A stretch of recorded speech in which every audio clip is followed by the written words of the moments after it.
محبت یہ بھی نہیں کہتی کہ جب کوئی پوری طرح سے تمہارا ہو جائے تو تم اسے اپنی جاگیر سمجھ کے ذلیل کر کے رکھ دو، اور ہمیشہ خوبصورت اور نایاب چیزوں اور انسانوں کو پاؤں کے نیچے رون کے گزر جاتے ہیں لوگ۔ میں نے اتنی محبت کی کہ انہ تک وار دی تاکہ میرا حصار اتنا مضبوط ہو جائے تمہارے ارد گرد تم نکل نہ سکو کبھی، اور تم نے مڑ کے بھی نہ دیکھا۔ سخت سے سخت الفاظ بولتے وقت کہنے والے کو یہ اندازہ نہیں ہوتا کہ سننے والے کو یہ الفاظ کب تک یاد رہیں گے،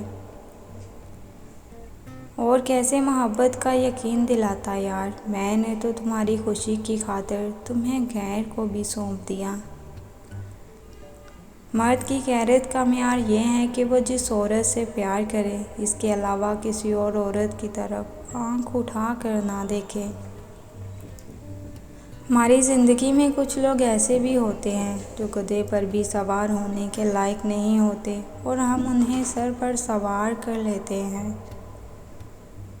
دل توڑنے والا دل توڑ کر سمجھتا ہے کہ میرے ساتھ کچھ برا نہیں ہوگا، مگر حقیقت یہ ہے کہ اس کے دل کا سکون چھین لیا جاتا ہے، اور یہی اسی کی دنیا میں اصل سزا ہے۔ مکافات عمل تو بعد کی بات ہوتی ہے۔ ایسے تعلقات پہ افسوس کرنا چاہیے جو آپ کا سکون چھین کر خود چین سے سو جاتے ہیں۔ شاخوں سے پتوں کا گرنا محض موسم کی تبدیلی کا پیش خیمہ نہیں ہے، یہ یاد دلاتا ہے ہر ایک شے فانی ہے اور تبدیلی کائنات کا حسن ہے۔ میں لوگوں کو خریدنے یا پہچاننے کی کوشش کبھی نہیں کرتی، لیکن وہ خود ہی کھل جاتے ہیں، اور یہ معاملات کچھ زیادہ دل فریب نہیں ہوتے۔ کہا جاتا ہے جس عورت کا نیچے والا ہونٹ اوپر والے ہونٹ سے تھوڑا بڑا ہو تو ایسی عورت خوش نصیب ہوتی ہے۔ تمہیں معلوم تھا نا کہ میرے لیے یہ بات ناقابل برداشت ہے کہ تم مجھ سے غیروں کی طرح بات کرو، مگر ہاں تم نے میرے ساتھ وہی کیا۔ محبت اندھوں کا کھیل ہے، ایک کے علاوہ کوئی دوسرا نظر نہیں آتا، اور اگر دونوں میں سے کسی ایک کو نظر آنا شروع ہو جائے تو نہ تو دوسرے کی آنکھیں خود ہی کھل جاتی ہیں۔